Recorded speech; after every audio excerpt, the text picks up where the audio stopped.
Welcome back to Mimi's Organic Eats. Today we're going to make a chocolate peanut butter banana cake. If you guys just have one blackened banana, this chocolate peanut butter banana cake is the perfect recipe. While most banana bread recipes call for 2 bananas, sometimes you just have one. It's quick and easy to make up in just one bowl. Let me show you guys how to make it. So first we're going to make the chocolate ganache frosting. Because this needs to set up while the cake is baking, I like to make this first. So first we have 226 grams of dark chocolate in a large heat-proof bowl. And now you know I love using these mini dark chocolate chips whenever melting chocolate. But if you guys are using a chocolate bar, just be sure to chop it up into small pieces so it melts evenly. Next, we're going to add in 1 cup of heavy whipping cream. Now we're just going to microwave this doing 30-second intervals until the chocolate is completely melted. Once the cream is hot and the chocolate is melted, go ahead and whisk it together to combine completely.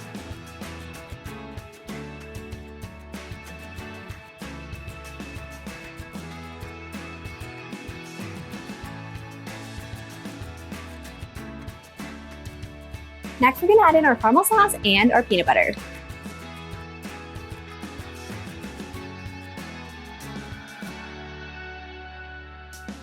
Now we're just going to stir this together to combine it completely.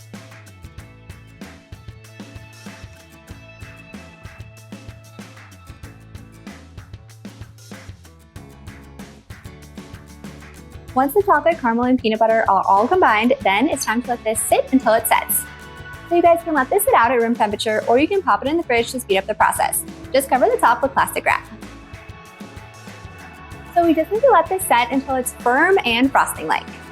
So first we're going to add 57 grams of vegetable shortening or butter into a large mixing bowl. Next we're going to add a 1/4 cup of canola oil.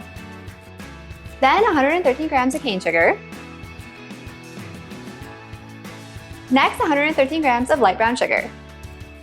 Then 1 teaspoon of vanilla extract.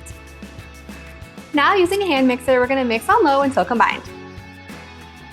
Next we're going to add in 1 large, very ripe banana. You want the banana to be ripe because that's what's going to make this banana cake sweet. When bananas ripen, their starches turn into sugar. This is what's going to make it sweet. Next we're going to add in 2 large eggs.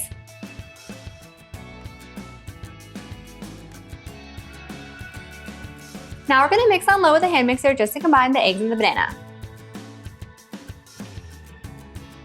Next, we're going to add in 255 grams of all-purpose flour.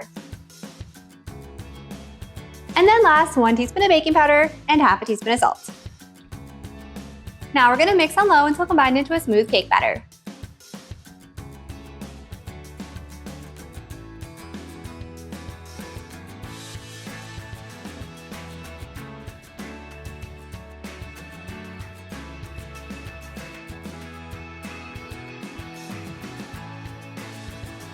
Now it's time to transfer this to an 8 by 8 inch baking pan that's lined with parchment paper. Now it's time to bake this at 350 degrees.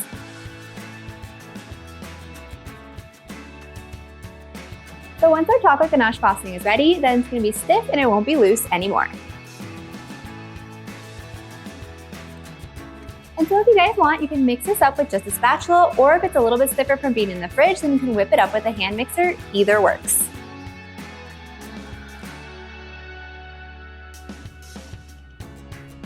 I just left this out at room temperature for a couple hours, and this is what it looks like.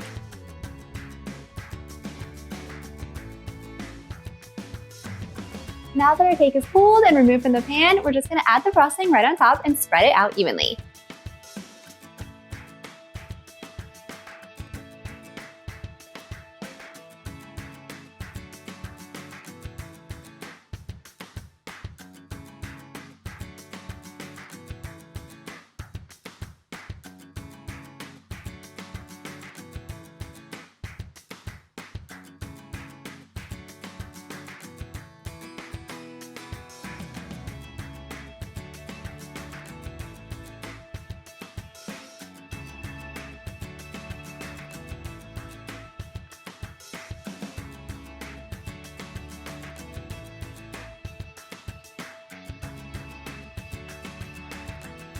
If you guys enjoyed this video, be sure to drop a like and leave a comment below. And if you want more easy cake recipes just like this, be sure to hit that subscribe button and join me next time in the kitchen.